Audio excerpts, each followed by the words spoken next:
Bonjour, je m'appelle Catherine. Je suis une surmontante du cancer du côlon de stade 4.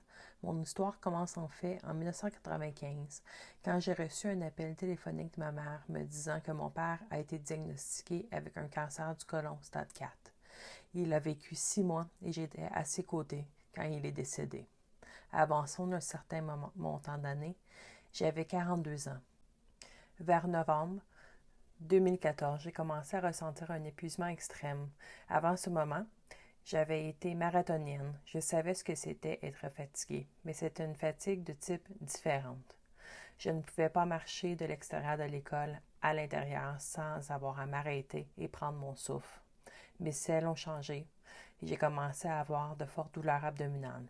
Je suis allée à l'urgence et on m'a dit que j'étais constipée et ils m'ont retournée à la maison avec des analgésiques et espérant que tout irait mieux.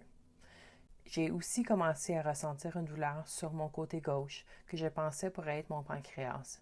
Il s'avère que ce n'était pas le cas. Quand on a découvert que j'avais un cancer, c'était en fait sur le côté droit de mon côlon. Nous avons donc commencé à aller chez le médecin et à dire, écoutez, il y a quelque chose qui se passe ici. Il ne voulait pas parler de cancer. J'ai dû lui dire, vous souvenez-vous que mon père est décédé du cancer du côlon stade 4? Il a dit que nous n'en parlions pas du cancer. Je me suis rendue à la clinique sans rendez-vous car mon médecin de famille m'avait fait prendre des médicaments pour le reflux gastrique et je savais que ce n'était pas le cas. Et ce médicament me rendait malade. Je suis donc allée à la clinique sans rendez-vous et ce médecin s'est assis avec moi pendant une trentaine de minutes et a écouté mes préoccupations. Il m'a envoyé passer une échographie. Et c'est là qu'ils ont trouvé des taches sur mon foie. Et quand nous avons parlé au médecin de famille, il a dit que ce n'était qu'une fausse piste. Nous ne parlions pas de cancer. Finalement, il a décidé de m'envoyer en gastroscopie. Et quand j'ai parlé avec le médecin en gastroscopie, j'ai commencé à lui dire les autres choses qui se passaient dans mon corps. Je pouvais le voir dans son visage que selon son expérience, il savait qu'il se passait d'autres choses. Alors, il a prévu une colonoscopie. La colonoscopie m'a sauvé la vie. En février 2015, j'ai subi ma chirurgie pour le cancer du côlon. Mon oncologue était incroyable. Il m'a beaucoup soutenue. Et quand ils m'ont dit stage 4, je suis redevenue cette jeune fille de 23 ans qui regardait son père mourir. C'était difficile. Alors, mon mari et moi avons décidé que nous allions y donner 100%. Chaque jour était une chance de survie et nous allions passer à travers ce processus ensemble. Il est devenu le proche aidant le plus étonnant. À notre mariage, il s'était engagé à être mon conjoint. Il ne s'était pas inscrit à cela, mais c'est ce qu'il a fait. Il l'a fait aussi bien et avec tant d'amour. Il a pris soin de moi et s'est occupé de nos 2 adolescents. J'ai pu naviguer le processus du cancer grâce à lui. J'ai eu ma chirurgie du côlon, puis eu 5 cycles de chimiothérapie, puis j'ai pu prendre un peu de temps pour me reposer et remettre mon corps à zéro. Et pendant ce temps, j'ai fait des choses qui m'ont apporté de la joie. J'ai voyagé comme je l'ai pu. Nous avons mis à la cédule des journées de plaisir en famille avec nos enfants. Nous avons fait des choses pour créer des souvenirs parce que nous ne savions pas à quel point quel serait le résultat final. En juillet 2015, j'ai eu ma résection du lobe droit du foie. Ensuite, 7 autres cycles de chimiothérapie et le 22 décembre 2015, j'ai sonné la cloche. Je suis sortie de la salle de traitement et ils m'ont dit « Félicitations, vous pouvez retourner vivre votre vie maintenant ». Je ne savais pas ce que cela signifiait. Comment retourner à vivre votre vie quand votre corps a été changé et plus important encore, quand votre esprit a été changé. Quand le qui vous étiez n'est plus le même.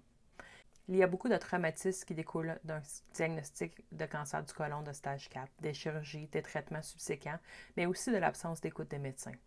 Mais j'ai avancé. J'ai passé beaucoup de temps en 2016 à me promener à la maison. Je ne savais plus vraiment qui j'étais parce que je ne retournais pas à mon travail. Mon travail consistait maintenant à guérir mon corps afin que je puisse prévenir la récidive, afin que je puisse être présent pour ma famille, afin que je puisse comprendre qui je voulais être plus tard.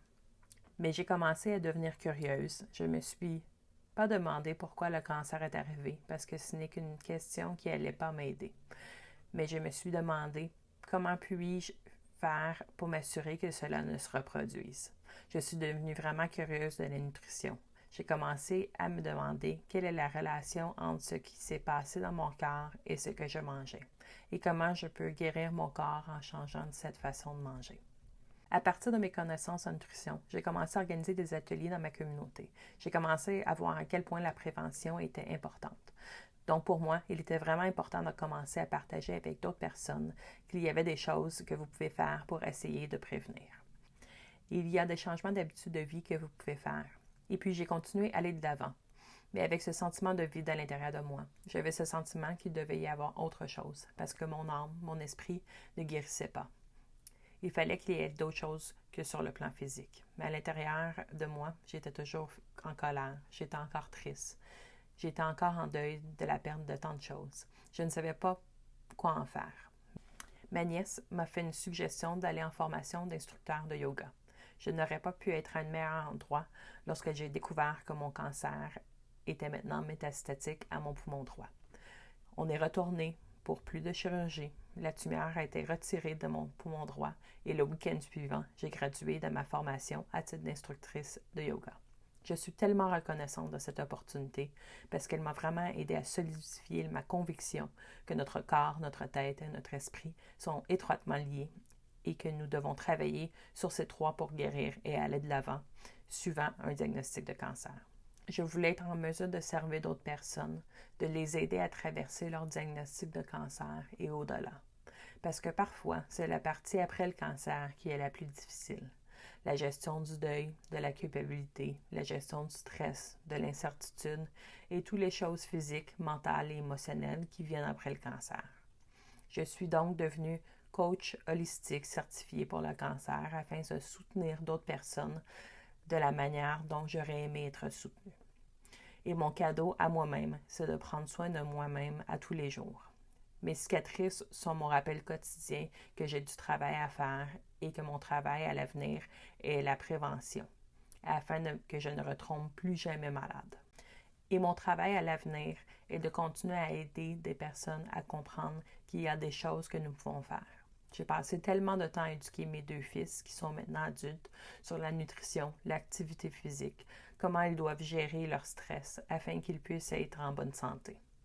Le cancer, il a changé ma vie. Je suis un meilleur être humain, plus gentil, plus douce, plus connectée à moi-même. Je suis plus au service des autres que je ne l'ai jamais été. Et c'est ce que je veux pour les autres. C'est la sensibilisation et ensuite un plan pour aller de l'avant, pour gérer les choses dont on ne parle pas beaucoup. Personne ne m'a parlé de ce que je pouvais faire après la chirurgie et la chimiothérapie. C'est là qu'une grande partie du travail se fait. Nous ne parlons pas du cancer du côlon. Personne ne veut en parler. Mais c'est l'une des causes importantes de maladies et de mort chez les Canadiens jour après jour.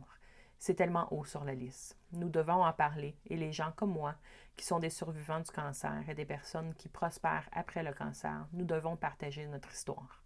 Nos voix peuvent donner l'espoir, des possibilités et le cadeau de la vie. Nous pouvons prendre soin de nous-mêmes et aimer notre vie même après avoir eu le cancer. Alors, que pouvez-vous faire? Commencez par travailler sur la prévention dans votre vie, la prévention des maladies et de la prévention de la récidive. Apportez des changements à vos habitudes de vie qui vont soutenir votre santé. Obtenez l'aide dont vous avez besoin pour guérir votre âme afin de faire face au traumatisme qui découle d'un diagnostic du cancer. Prenez soin de vous, faites-vous dépister, défendez vos intérêts et j'espère que vous deviendrez également un surmontant du cancer. Merci à Cancer Colorectal Canada pour tout ce que vous faites pour soutenir les gens comme moi et d'autres qui cherchent simplement des réponses et du soutien.